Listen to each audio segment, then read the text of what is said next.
lads, I just want to say, I've just noticed this now. You've got, what is it? I love Himalayan pink salt. Your father, Bartholomew Horatio Anthony Mary Farrelly, would turn, spin. What the hell is that? And do you know where it's from? Where? South Africa. Of course it is, because it's Himalayan. Yes, you figured that one out. Yeah. I can't figure That's it the out. way we live. Now, I've no idea what this week's story is. Do you have any Neither idea? do I. I was contemplating all right, but we had a lovely character alive for many, many years in Killing name of Johnny Nolan. Oh, yes. And, no, he's not related to John Nolan, the milkman. Milkman, he was the same one and the same. Brilliant, brilliant. And as a child, when we were much younger and I had a full head of hair, and not only myself but many other people going home from school, Johnny that was sometime in the last millennium. But Johnny had a knack of delivering milk, naturally enough, very profitable to him. He was a good milkman, I'll give him that. He knew what his job was. And he was doing eggs as well, but he always had a few eggs that might not have been in date, should we say. Hey! So you could be going home from school with your school bag in the back, walking up the road, and next thing you know, this lady goes past, window open, and you get rained upon with eggs. Holy moly! Of all shapes, sizes, and certainly different odours. Yep. When you got home, your mother was not too happy. Oh no, she was sort of saying, you got a clip around the ear hole for being in the wrong place at the right time. Would that have started for any particular reason, or was it just a casual, like, hello lads, I'm going to throw some eggs? That started even before we were born, because I'd say Johnny had started that a long time ago. We weren't the only ones who could call it. I'd say a lot of people from Killincarry would remember Johnny and his rotten eggs. I do. Do you know what? I have vague memories of that, but I might have blocked it out because, you know, yes. I suppose it was like the Timotei. It was like the Timotei of its day, though. It was good for your hair, the old egg stuff, wasn't it? Or maybe that's how we lost our hair. But mind you, it kept the opposite sex away from you. Boom. Yes, very there was lots of things keeping the opposite sex away at that point, unfortunately. Now, lack of money was wrong. There was an old building across by McGee's. Rosie McGee had it, and she had hounds out the back of it. And where was Rosie McGee's now? Is that opposite, beside Brady's old place? Oh, just here in Dallas. Oh, yes. And you keep talking now. I'll just let people see where we're talking about. I know where Bear Palm people like that are now. Yes. Watchman's old place. Lovely, shovely. But there's some low buildings at the back. Oh yeah. Single stories with roof.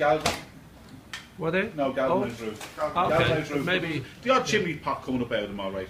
For some unknown reason, us as children were down there with a few of the McGee's, and we're on top of the sheds, looking around, getting into mischief.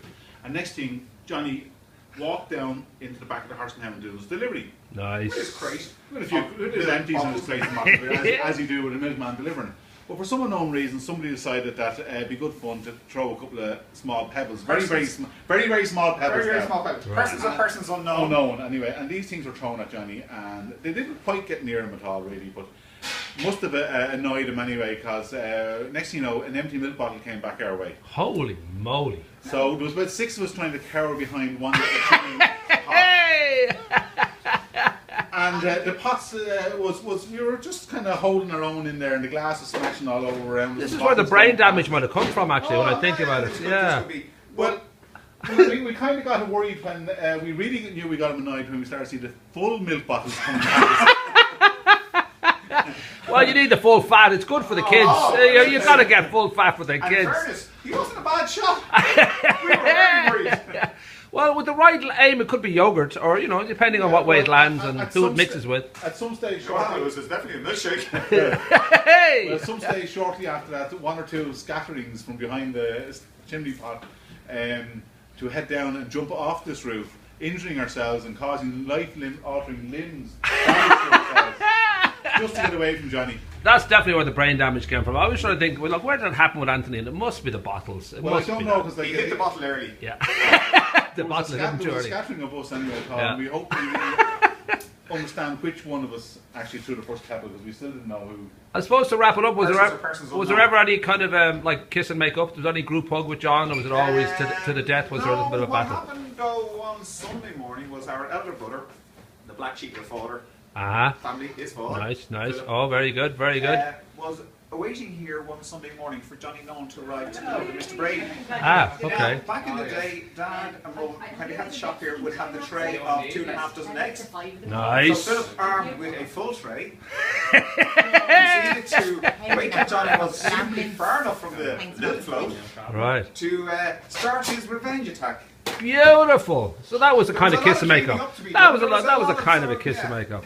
But that is a very heartwarming story, lads. I just want to say thanks a million for that. I do believe that. I was going to say we call this Meet the Press, but it's more Press the Meat and then Meet the Press. It's sort of mixed together, but beautiful story.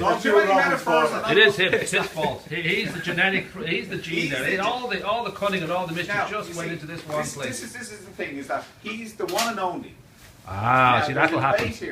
That'll happen. Why is he the one and only? Perfect choice first time. He reckons can't be perfection. Can't be perfection. The other thing is, if you go to a well and you get bad water, you tend not to go back to the same well. That'll happen too. That's no.